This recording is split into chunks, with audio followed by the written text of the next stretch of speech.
Today's story actually starts with a joke between two poets, Robert Frost and Edward Thomas. One day, Robert and Edward were walking, and Robert, being the indecisive poet he was, couldn't decide where to go.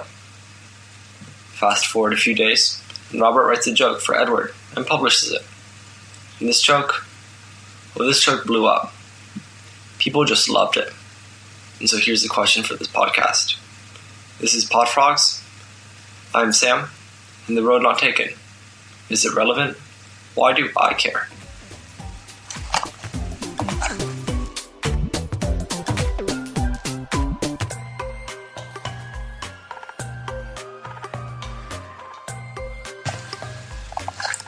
So this joke that Robert made, I found it last week. I was looking at poems for my class, and The Road Not Taken was the most popular poem.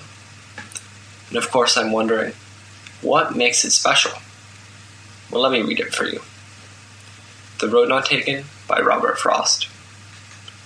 Two roads diverged in a yellow wood, and sorry I could not travel both.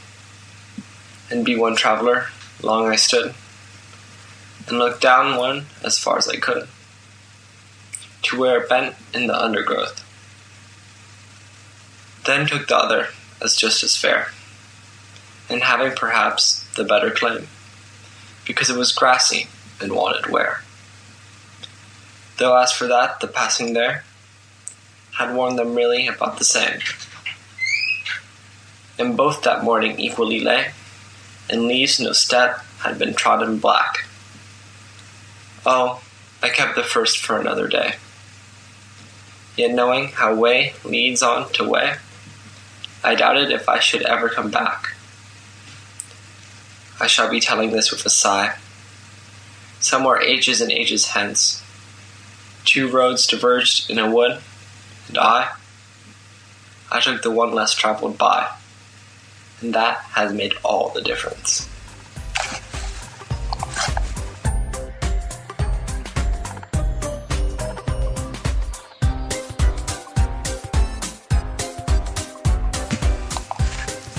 One reason I like this poem is because Robert communicates his message not only with words, but with structure. Here's what I mean. On a rhyme level, it's not unique. It has a simple A, B, A, B rhyme structure. Here, take the first paragraph. Two roads diverged in a yellow wood, and sorry I could not travel both. And be one traveler, long I stood, and looked down one as far as I could, to where it bent in the undergrowth. Would and stood and could rhyme, while both and growth also rhyme. But what's special is how Robert changes his meter. The first, second, and fourth lines have 8 syllables, while the third and fifth have 9. So the rhythm is broken. Not only do some of the lines have more syllables than others, but the ones that have more don't agree with the rhyme structure. This discrepancy makes the poem seem, at a structural level, indecisive.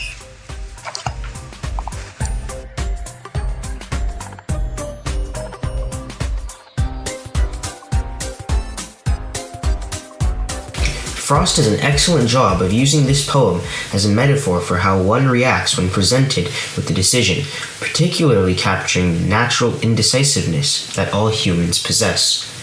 Let me guide you through how The Road Not Taken accomplishes this. The poem starts off, two roads diverged in a yellow wood. This is the choice we are presented with. Which road are we to take? The poem continues, and sorry I could not travel both, and be one traveler, long I stood. The narrator acknowledges that he can only choose one road, or that only one choice can be picked, an irreversible decision. When faced with such decisions, humans' first reactions are to compare. Which choice will I benefit from? Which choice will I not regret? Which choice is better? The following lines in the next stanza demonstrate this. And look down one far as I could, to where it bent in the undergrowth, then took the other, just as fair, and having perhaps the better claim, because it was grassy and wanted wear. Though, as for that, the passing there had warned them really about the same. The narrator pros and cons each of the paths, replicating the thought process of the human mind when faced with a decision. He finally concludes that the roads are practically the same, eliminating the weight from the decision. However, even after making decisions, it is natural for us humans to think of the what-ifs and could-have-beens of our choices. We try to justify our actions and convince ourselves that our course of action was the right one. The ending of the poem tackles this idea, in which the narrator thinks back upon his decision of taking the road less traveled by, and how that has made all the difference.